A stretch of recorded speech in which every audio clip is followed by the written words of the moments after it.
Alrighty guys, we're back for some Golgari Archfiend, and this is a Phyrexia all will be one standard brew. We're going to go over the deck, then hop right into some ranked, but first things first, for anyone who may not know, I'm Redcat and I play aggro decks and any decks with red in them as well, so I hope that sounds fun to you.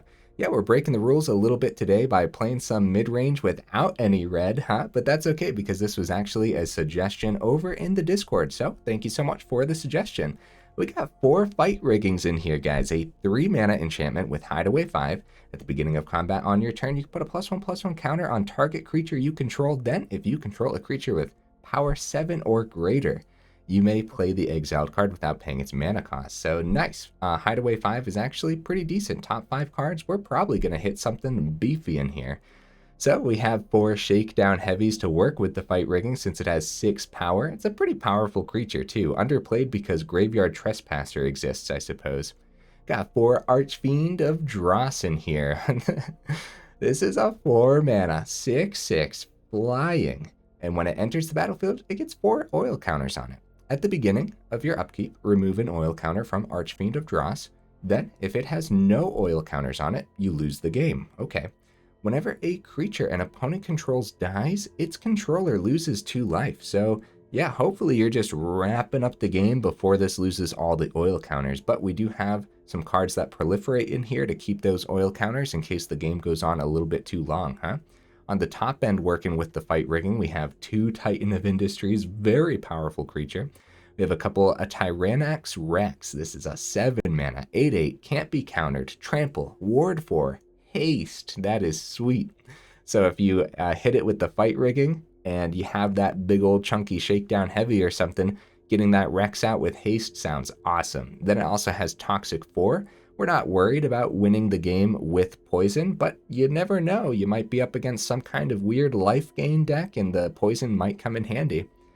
We have 2 Nissas here as well, Ascended Animist. This is a 7 mana Planeswalker, 7 loyalty. 2 of the green pips up there are Phyrexian, so that's cool. The +1, create an XX green Phyrexian horror creature token, where X is Nissa, Ascended Animist loyalty, so that's pretty cool. Now -1, destroy target artifact enchantment, that could come in handy. And then the -7 is huge. Until the end of turn, creatures you control get +1/+1 for each forest you control and gain trample, so that could help you clean up some games. Okay, the front end of the build, we have 2 Bushwhacks to help us grab some land or fight, right? Like, it's pretty easy to take out creatures if you're fighting with a Shakedown Heavy, so we have a single Thirsting Roots here. You get to grab that basic land or proliferate, so that could be that could really come in handy actually if you have a bunch of oil counters on the board with your Archfiends, or Armored Scrapgorger as well. 2 mana 0/3 gets +3/+0 as long as it has 3 or more oil counters on it. Then you can tap it to add 1 mana of any color. And when it becomes tapped, you exile target card from a graveyard, put an oil counter on Armored Scrapgorger. Pretty cool one. For removal, we're rocking 2 Go for the Throats. It's solid, and it's been hitting a lot more for me recently, which is good news, I suppose. Got 2 Drown in Ichor. This is a 2 mana sorcery. Target creature gets -4/-4 until end of turn. Proliferate. Nice. What else do we got in here? We got Gwenna, Eyes of Gaea. This is a 3 mana 2/3. Doesn't see too much play because Cut Down exists. Ah, man. Cut Down just ruins so many good creatures, huh? So you could tap this, add 2 mana in any combination of colors, spend this mana only to cast creature spells or activate abilities of creature or creature cards. Whenever you cast a creature spell with power 5 or greater, put a +1/+1 counter on Gwenna and untap it. So this is going to work wonders in here. Being able to play out a Shakedown Heavy with this, untap Gwenna, maybe play a second one or play a fight rigging or anything. You can't play a fight rigging with Gwenna's mana, but still, you guys know what I'm saying, right? Got a couple Phyrexian Fleshgorgers, which of course could also be a top end that you could hit with the fight rigging. So that is a really cool addition that was in the original list that I saw in the Discord as well. I think as a 4-of actually, which I totally understand why, because even if you're playing this out with Prototype, it's just a great creature to slap those extra counters on with the fight rigging. So yeah, great addition.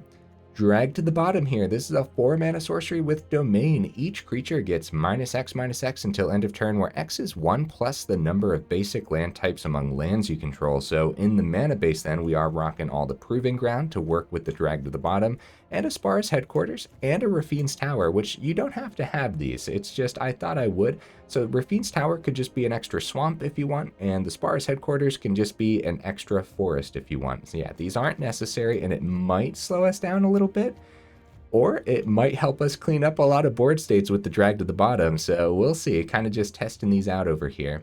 That's the whole list, guys. It's going to be a pretty simple one. We're trying to cheat out big old chunk of things with our fight rigging and hopefully survive long enough with some early removal here as well.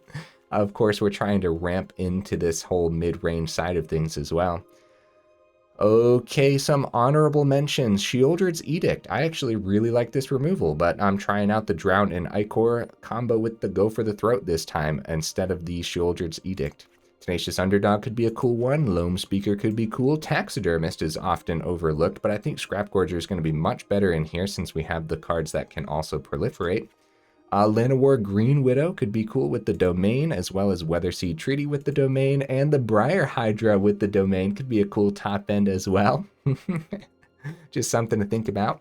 And this is not a Tyvar build, but I do want to play with Tyvar soon enough. I thought I'd throw him in the honorable mentions because I think it could be cool, but not this time round. Okay, guys, that's the whole list. Kind of a simple one, huh? We do have 25 total land over here, which, of course, we got our dual lands, our Who Endures, and our Abandoned Mire. A little bit leaning towards the forest because that's what we're leaning towards in the deck. So let's go ahead, take it into some ranked, and see how we do.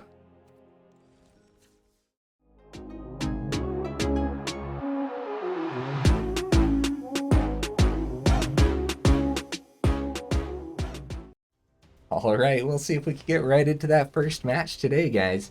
So, what am I expecting from the deck? I'm actually expecting a lot. I think we have so many great cards in here. I think as far as mid-range builds go, we have like a really solid engine to get rolling in that middle of the game. So, oh, only 2 mana. Oh. Neither of the lands work with the drag to the bottom. I think this is actually a mulligan, guys. Yeah, I think so. Okay, I guess this is better, right? We'll send one of the drag to the bottoms. Little awkward. Little awkward draws, but it's not too bad. Now, technically, we could have played the Wastes and went right into the Roots, but I think this is fine too. Well, drag to the bottom hits for max damage, so that's good. Don't know if we want to actually just thin out the deck now. I guess we probably do. We'll grab a green source. It's 100% okay. Okay, got some potential mono green from the opponent. Shakedown Heavy, what a great draw, guys. Wow. I'm going to actually play the Forest instead of the Deathcap, since they knew that we had the Forest. Get the Heavy on the board, and it blocks so well. It's relatively hard for green to get rid of, too, so. Yeah, drag to the bottom, hitting for max here. Oh, man. That's pretty funny. So they probably swing with Adaptive. I don't think... Do we trade? Do we keep the Heavy? I think we trade. It's 4 less damage now. If we were going drag to the bottom potential next turn, then like we were going to lose the Heavy anyways. So taking 4 less damage. Wow, we are drawing really well. Glad we mulliganed right now because, you know, there's no guarantees that you're going to draw beautifully like this. Okie dokies. Some mono green proliferate or oil. Or just simple counters too, right? Like they got the blast zone over here. Wow, right into... Wow. So the problem with Okay, we can fly over this to hit the Nissa, so that's good at least. Yeah, drag to the bottom, cleans up the board state. We're getting our big stuff, but not our fight rigging. So... how much damage do we want to take? How long do we want to wait to drop the drag to the bottom? Like, there's just like... there's so many questions I have, because if we can hit face once, then drag to the bottom, then it's actually looking pretty dangerous for the opponent. They just...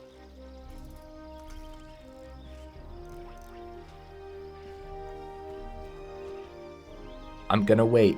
It's a lot of damage, guys. It's 10 damage on their board, but I think we're gonna be able to hit more creatures. I'm not convinced that they think we have a board wipe. Yeah, once they swing with Scrapgorger, they can pick up the, like, Evolving Adaptive from their grave. Put an oil counter on the Scrapgorger. Oop, they might be using it for mana then. Down to 11.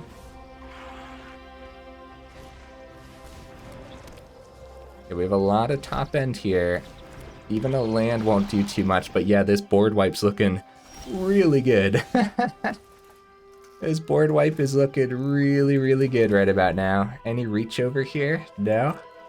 Alright, swing at face. I don't know what that blast zone can be, but I know drag to the bottom is about to wrap this up, huh? Oh my goodness. Wait, yeah, this should still do the 2 damage, right? Even though Archfiend is dying with this? I believe so. Well, I mean, that's still gonna do 2. And then this kills everything, and it should do 8 damage. Yeah. I got worried there for a second that the Archfiend deaths weren't gonna count, but you know, it totally worked. Wow. What a first game, guys. Holy cow. I mean, we drew beautifully. We waited to drop the drag to the bottom. The opponent played just enough creatures for it to work out. Like, I mean, that was sweet, dude.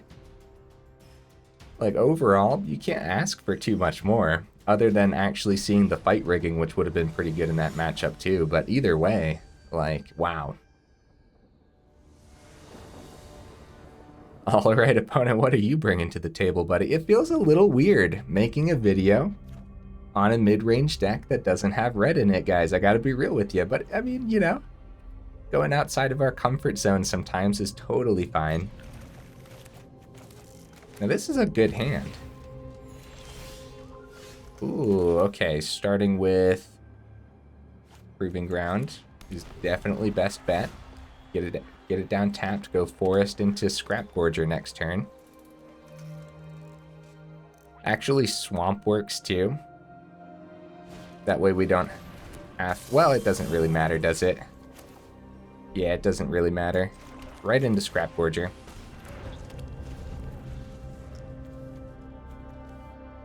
I was just trying to line it up so we didn't take any damage from the wastes when we want to play the Fleshgorger. Wow, we got Scrapgorger, Fleshgorger, lots of Gorgers. Missed opportunity to call the deck Golgari Gorger, I suppose. Oh, we got some Selesnya enchantments. Nice. Honestly, haven't seen Selesnya enchantments in a little bit. We do see it every now and then, though. Deathcap Glade. I don't mind seeing the land here, like, at all. I think we're gonna ramp into the Archfiend and start swinging in the air. Going drag at the bottom, getting rid of Weaver. That's really hard to say for some reason. Could prevent both of my creatures getting picked up. Just going Fleshgorger might be enough to make them not want to pick anything up. Sorry, opponent, I am thinking, buddy. We gotta be prepared for removal, ossification, or anything like that. Alright, I talked myself into the Fleshgorger over the Archfiend, because I do think they're gonna try to hit some stuff here. Yeah, how do you guys feel about that play? I think, yeah. I think that's the play. Just have to be prepared for removal.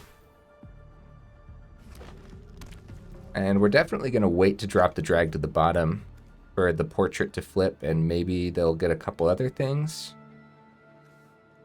It's hitting for 4 right now. Okay, so hopefully they don't buff things too high with the visitor, and then we'll still be able to hit with the drag to the bottom. See, now if it's a 3 mana removal enchantment, they don't have the extra mana for the Weaver. Oh, nope, Circle does it. Off that. Take everything, take a little bit of damage from the Fleshgorger. Are they not going to use the ability? Or I guess they can wait till the very last moment here too. They might just let us keep the Scrapgorger, which is a little surprising. We honestly might want to chump with Scrapgorger, just go drag to the bottom next turn.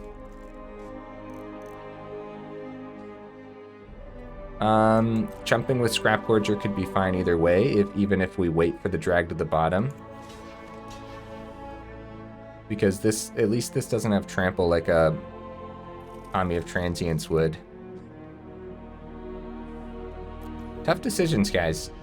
Because technically I don't think there's any like 5 mana thing that we could have drawn that would have been better there, so we're gonna attempt the Archfiend. If they pick it up, that is fine. They might feel safe to play more creatures, and then drag to the bottom hopefully picks it all up. If they put all of the counters onto the Weaver of Harmony, then we might be in trouble because drag to the bottom doesn't pick it up, but we could always find some of our spot removal too. We got 2 go for the throats.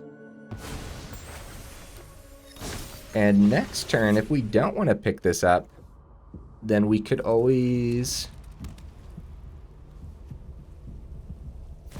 Well, it depends. Let's see what they do first. Let's see where they plug this. They go into Weaver. I'm concerned that they're going to get that to a 5/5. Okay. Well, now we have some options, huh? Because Fight Rigging can drop down.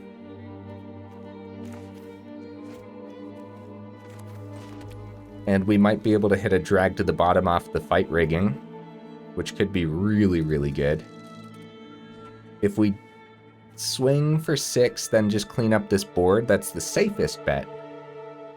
I think that's what we end up doing. Get that damage through. Clean up this board state, -4 to everything, and Portrait dies too because Weaver's dying. A lot of damage. Dude, just the simple combo with Archfiend drag to the bottom really doing a lot here. Army of Transients doesn't get them over there, which means Archfiend swings in the air. They drop us the GGs. Wow, guys, holy cow, what a great couple of first games. I was feeling relatively safe there too. Is that what people feel like when they're playing board wipes? Just relatively safe the whole time. That's why people play so many board wipes, guys. That's what it is. So just based on those first 2 games, right? We already have to talk about going up the 4th drag to the bottom. It depends what you're seeing, of course, and you really got to consider it, I suppose, if you're seeing a lot of Zora's soldiers, mono white soldiers, and of course mono red too, but 3 might be fine as well. It's being plugged into our hand here. Have our top end and nothing else but 4 mana, and we go first. I'm going to give it a shot. I think winning those 2 in a row felt pretty lucky. The deck felt good though. And of course what I mean by that then is if we lose here, I am completely a-okay with that. Testing out a little bit of a greedier hand should be fun. 2 planes open, nothing on the board, could be mono white mid-range I suppose. No creature for the Fight Rigging, but getting it down is fine. Ooh, we did not hit great thing. It's because they were already in our hand, huh? Having the Rex and the Titan already in our hand. Let's go with Bushwhack because it could help us clean something up. I don't mind the Scrapgorger either, but like, yeah, I think Bushwhack is fine. Restoration. Oh, they have some blue in here too. Grab a plains. Fleshgorger. Nice. Would have been much better to go Fleshgorger last turn and then fight rigging this turn, right? Because we would have had that swing sooner. But overall, it's a terrific one to start plugging counters into. And we're getting there mana-wise. We might be able to cast these out soon enough. Founding the Third Path is in the grave. Oh, what's happening? They bring it back. They cast Experimental Augury. Oh, very cool opponent. So yeah, they brought it back with Restoration. They get a free cast there. And they are now milling, so all that happened, and they got that extra counter on the Saga. Cool.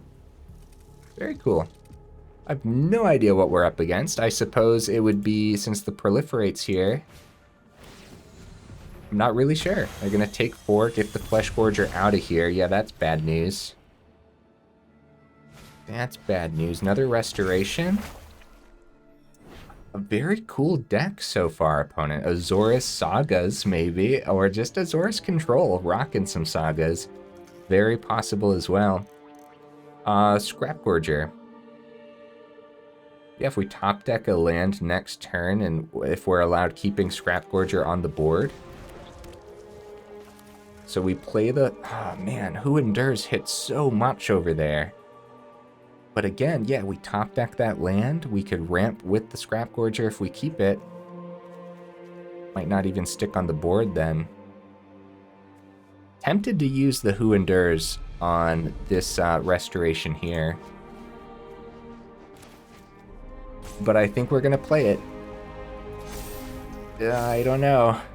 Using the Who Endures on this Restoration helps them ramp too, and helping a potential control deck ramp is pretty scary, especially when they have access to like the new Wandering Emperor that I can't remember the name of right now, and stuff like that. Like just these terrible top end threats. Oh, you know what an Azorius Proliferate deck could run?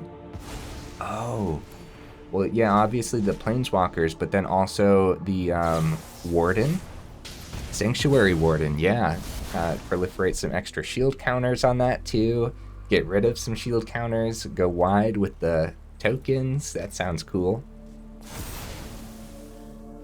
Scrapgorger didn't survive. I'm not too scared here. Drag to the bottom hits both the Architects, and they used their blue source. So we're gonna hit everything, which is pretty good. It's a good trade-off. Bankbuster's bad, though. Ooh, okay. Okay, yeah, having these top ends here instead of under a fight rigging's pretty bad, but at any point... Well... Yeah, we wiped this board. I don't think we hold that back by any means. Instant sorcery, copy it. You may cast the copy. Lay down arms doesn't hit anything. That's pretty cool though, because they obviously want to do something like the Experimental Augury, or yeah, if they had another one. I like that. I like that a lot, opponent. Oh no, more top end. Oh no. I mean, we do have 25 land in here. Right now we're seeing the problem where if the opponent does have spot removal for everything, then fight rigging doesn't plug any counters, which does happen when you're playing with fight rigging. But we do have 4 Archfiends. We have all 4 of the Shakedown Heavy still in the deck too. Like, that's 8 creatures that works perfectly with the fight rigging, so... We'll see, we'll see. Yeah, seeing all these top-end creatures with no ways of actually playing them just yet. But we do have 23 life, which means we might have enough turns here to actually play one of these out. You know, Rex can't be countered, so... Wow. Wow, the opponent's deck is very cool. Have you guys seen this one yet? I haven't. Azorius Proliferate. Drag to the bottom's good.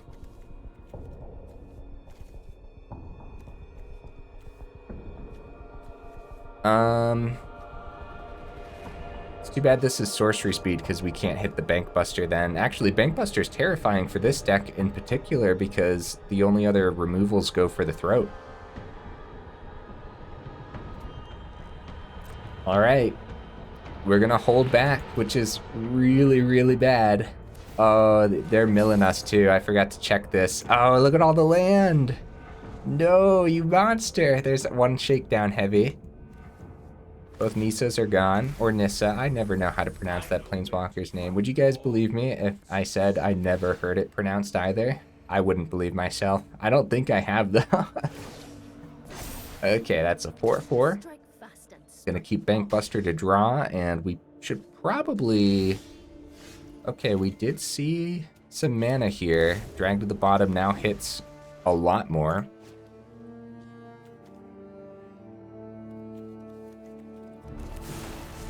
I can't complain too much on the mana. Generally speaking, having the 5 total, submit 0.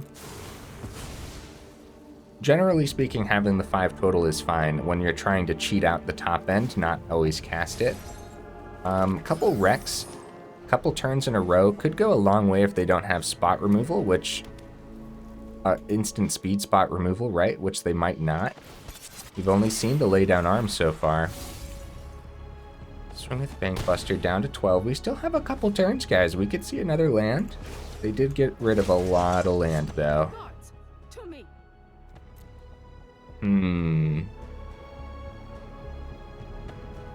they have a lot of blue sources open, too. We haven't seen all of this deck just yet. Going plus on the Jace. I'm surprised they haven't dropped any more Proliferate cards. Oh, that's probably like the Proliferate counterspell.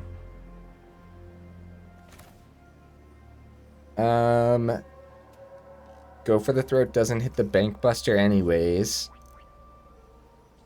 I guess we'll attempt Drag to the bottom. At least we're playing around like a Make Disappear, which it doesn't look like the deck has a Make Disappear.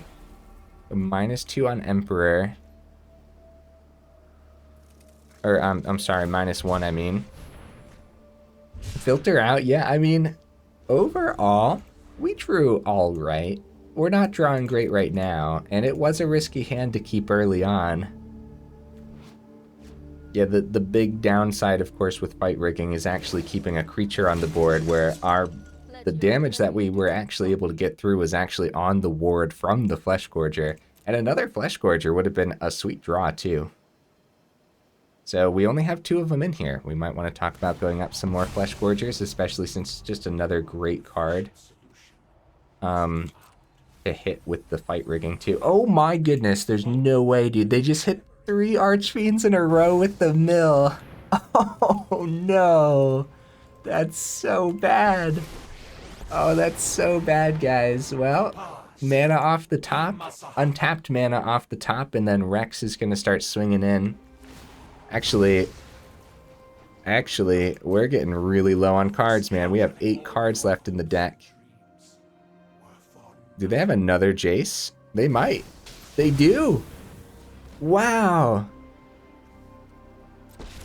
Go for the throat doesn't hit planeswalkers or anything. Not like it really matters here. They just go -5 again and mill us out. Dang. Hey. Good game, opponent. Not a deck that I was expecting at all. Seeing all the top end was particularly bad. Now, we do have a wide range on the top end too, having like 2 of Industry, 2 of the Rex, 2 of the Nissa, 2 of the Fleshgorger, right? So it's a wide range, but it is a lot of different cards. But I do think you want that many, somewhere around... Man, for fight rigging, what? Between like 6 and 9 cards that you really want to hit with it? Does that sound about right? Maybe. Maybe. And we have 8 total cards that we really want to hit with it. But there's others too, because like hitting a second Archfiend is pretty deadly as well. Pretty slow lands. The opponent's going first here. 25 land in the deck total. I don't know. Yeah, I think so. I think we keep this, right? We just desperately want to see the 3rd mana or a faster mana, so that way on turn 2 we can get the Scrapgorger down. Oh, it's a pretty slow hand, guys. It really, really is. Let's give it a shot. I'm still, like, really satisfied with how the first 2 games went, so hey, fast mana, let's go. Okay, let's get Fiend's Tower down. Who endures into Scrapgorger? Ooh, Forest. I'm totally down. I guess our Scrapgorger's gonna die. Rakdos could have Lightning Strike, go for the throat. Rakdos runs a Braid sometimes. Yeah, I mean, we do it anyways. Nice. Scrapgorger's alive for now. Scrapgorger is no longer alive. They must have just top decked that because they could have done it at instant speed last turn, right? So, okay, Fight Rigging can get onto this board state, and then Archfiend's ready to go next turn. Drag to the bottom's good, but there's nothing to remove on their board, so second Archfiend can help us close out games, right? So, second Archfiend, let's do this. We have a drag to the bottom in hand, too, so... Don't you play that Sheoldred, opponent. Don't you play it. I don't think Sheoldred would be too bad right now, since Archfiend flies over top of it anyways. Keep removal open. Alright, here goes nothing.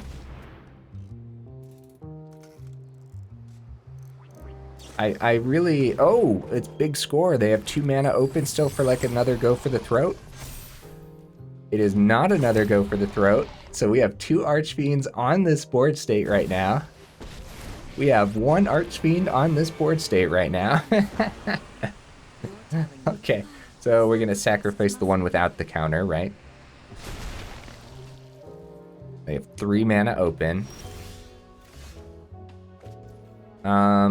So the big thing here... So the Drown in Ichor helps us proliferate the oil counter so we survive a little longer. I think the big thing here... Man, it doesn't feel like we have 25 mana in here. We might want to talk about 26, too. What do we discard? Sorry, opponent, I'm thinking. I think we swing at face. We discard one of the Drowns, and we just, like, put a lot of pressure on their face. How do you guys feel about that? Because this is, like, just so much damage. Fight Rigging's out. Yeah, it's definitely the Shakedown. We want to keep the Archfiend, even though we got to be careful with the oil counters. This Rakdos build looks pretty scary. Drag to the bottom definitely doesn't hit the Archfiend anymore. We're 1 mana away from the Nissa here. Or Nissa. Which doesn't buff the Archfiend nearly enough anyways. It's going to be a Drown. Okay. Scrapgorger. Okay. They have the -2 on the Liliana now, which kills the Archfiend, which is actually... good for us, I guess. Hit face, keep the pressure on. Or we could get rid of Scrapgorger if that's all they end up doing. I don't know. I probably could have played this one out a little better, but I feel like keeping the pressure on the opponent's face was the go-to here. Not having anything for the Drown is a little bit sad.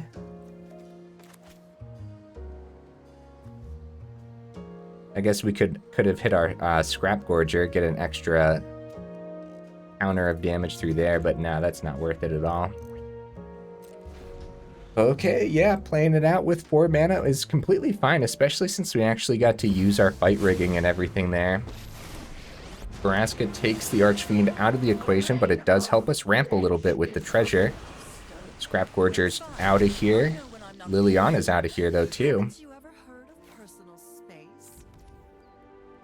Vraska's terrifying, dude. That is really, really scary.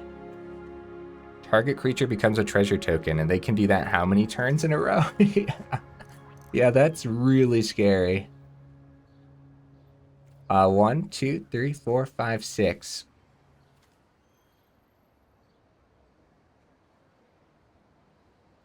Well, I suppose we start getting some creatures on the board here.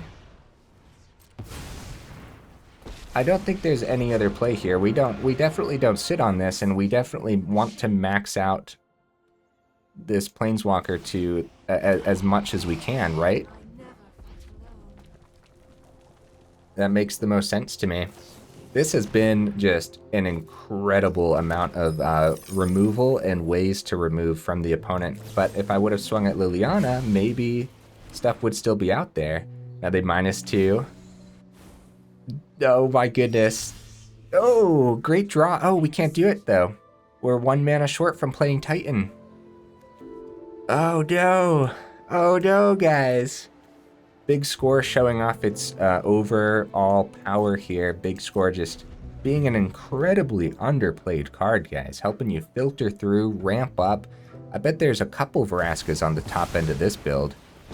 What the crap? Teferi? This is Grixis? Opponent, did you get unlucky, or is like Teferi a splash because you have treasure tokens? This probably means like Fable of the Mirror Breakers in here too. Yeah, okay. I don't even know what I'm playing against half the time, guys. I was just saying this the other day, and like the last 3 videos, I have no clue what the meta looks like. What is happening, or what my meta looks like for that matter. Sure, Proving Ground, and we'll take out this board state before they buff that 4/4 any higher, and we don't want them to ramp with the 2/2 either. Titan can still get us there. Like, the opponent is at 3. It's definitely leaning towards them now that they have... Like, if we would have waited a turn, we could have hit Reflection and the second token from Teferi, but then we won't get Titan down. But they have the Vraska -2 to take care of Titan. Yeah, I think this is the opponent's, guys. I don't think we're going to get through. They are at 2, though. How could we slip that last couple points of damage through? I don't know, man. I think they really had this one in the bag. Oh, it's Atraxa, too. What? What is even... Yeah, Liliana discard. We're going to keep Titan because it's literally our only hope. But even then, there's no actual hope here. As Vraska takes care of it, Liliana goes -2. Like, there is nothing to be done here. We can take care of Fable. Shield counter does nothing. I suppose we take care of this one. I guess it doesn't really... Yeah, it does matter, because now Reflection can copy if they play something. Go for the throw. Yeah, why not? Why not? Oh, no. I'm going to let them play this one out, guys. Graveyard Shift. Return target creature card from your graveyard. I mean, yeah, Atraxa is great, but then the Teferi is still very confusing. My guess is just, yeah, they're relying heavily on the treasure tokens. Which is kind of crazy, man. Get a Proliferate. They go down to 1. They can't use that Vraska ability again until they swing in with the Atraxa for the lifelink. And what does this do? Choose a permanent to return to your hand. The other non-land permanents will be shuffled into the owner's library. Well, that takes care of tokens, I suppose. I mean, yeah. They can copy, ramp a couple times. They can play the Scrapwork Mutt. Dude, once their engine got rolling, it got rolling big time. I'm still shocked by the Teferi. Drop the GGs, let them swing on in. Wow. Do we have time for one more? We do not have time for one more. Oh no. Let's drop them one of these too because they're at 1. Oh, we're not dead yet. Can you finish me off, opponent? Oh, there you go. Okay, nice. was gonna say, it's gotta be in there somewhere, right? That was scary, man. Those last two games, those decks were, I mean, yeah, of course well, I mean, I don't really know what they mean when they ask me that. Like, did I have fun losing? I had fun playing. The draws could have been a little better in that last one, though, so I never really know what they mean when they ask that question. Because generally speaking, yes, I do have fun.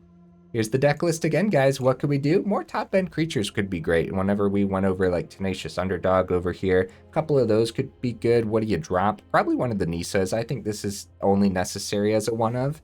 It's a very powerful Planeswalker, though, and of course works with the loyalty counters, with the Proliferate on the Drown and Ichor and the Thirsting Roots, which didn't get to do much of the Proliferate today at all because most of our creatures were gone. So the fight rigging didn't get to put a lot of counters on it, or we were just winning the game before we even had a chance or meaning to proliferate, right? Like there was no real reason to even try. So just going up different removal could be fine, and the Thirsting Roots could definitely be the Bushwhack. But if you go up the Bushwhack, remember you need creatures on the board. So good luck on that, I suppose, right? Because creatures get removed very, very fast. Even when they do have a cool ward like the Fleshgorger, the opponent doesn't care about their life total at all. Get that Fleshgorger off the board. So, what else to be said, guys? Yeah, I do like dropping down to one Nissa. I think that's fine. The Archfiend is ridiculous. This is a very, very powerful creature. I like it a lot. The drag to the bottom worked well. It's too bad it doesn't hit Planeswalkers. In those last two matches, we really needed a way to take out some Planeswalkers. And so the Sheoldred's Edict might be what you want to go up instead of the Drown in Ichor. I think the -4/-4 proliferate's really cool. I think the sorcery speed does hold this back a little bit, as well as like the Bushwhack and the Thirsting Roots at sorcery speed too. So I would consider going more into the black side of the Golgari here, right? You want more probably cut downs, depending on what you're going up against, of course, because those last two games, cut down wouldn't have done too much at all, but, you know, we are still seeing a lot of mono red and soldier, so I think the cut downs will probably do more than the Bushwhack and the Thirsting Roots. However, the Thirsting Roots and the Bushwhack kind of count as extra mana. If you spend the turn to actually grab some of the forests and the swamps out of your deck, that way you're actually hitting your land drops every turn, which we were actually not hitting our land drops when we needed them a few times there in a row. So the Bushwhack and the Thirsting Root helps that out. So I guess overall, more testing's required. I would definitely drop that Nissa though and find something else. Probably more removal, probably something that can hit Planeswalkers as well, like that Sheoldred's Edict, for example, right? Other than that, the drag to the bottom was particularly strong in a couple of those matches, but I think we do like it at 3. I talked about maybe going up to 4. I don't think so. Now, if you do end up dropping the Bushwhacks and the Thirsting Roots, then you probably want the 26th mana, just seeing how hard it actually was to draw mana for this and how often we actually just needed to hit 7 to play these out because you're not hitting them with the fight rigging. Like, you know, that is a problem where it's the Hideaway 5, you're randomly seeing those 5 cards. And so what did we see that one game? We saw a Bushwhack. Not like it mattered that game, but, you know, it is one of those things. You're not always going to hit the big old chunky things. Like we saw the second Archfiend in that last match, which was sweet. The opponent just happened to have enough removal to clean everything up very nicely and then get their engine rolling. If they didn't, if they just missed one piece of removal, right? Then this Archfiend was going to wrap up that game very, very fast. Very scary, which makes me wonder if I would have swung at that Liliana earlier, if we would have actually still been in that match or had a chance to win it, right?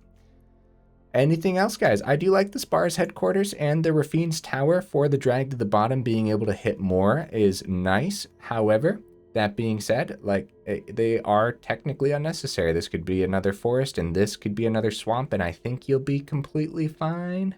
There are going to be moments where you do want the drag to the bottom to hit the Archfiend, but it's not going to be too often, and games close up so fast after the Archfiend is on the board anyways, so yeah, it really depends. Oh, drop a Nissa, go up a Fleshgorger. I could totally see a third Fleshgorger being great in here, or even a fourth if you don't like the Gwenna. Go up that fourth Fleshgorger. I think I should have kept the 4 from the original deck list that was suggested on the Discord, honestly. Well, it depends, but yeah, another 3-drop creature could go a long way. That way you have more targets for the fight rigging. I really like Scrapgorger with fight rigging, actually, because plugging those extra counters into Scrapgorger makes it a terrific blocker. But then as the game goes on, those extra counters go a long way when it gets +3/+0 too. Now it becomes a pretty cool swing card to swing with on the ground as well. So, all right, enough rambling, huh? Lots to say about the deck list, though. I really enjoyed this one, and it really proved that when you do get the Archfiend down, it's kind of aggressive, huh? But it's definitely a mid-range build, don't get me wrong, right? All right, guys, hey, if you made it this far into the video, then y'all are champions. I super duper appreciate you, and I will see you in the next video.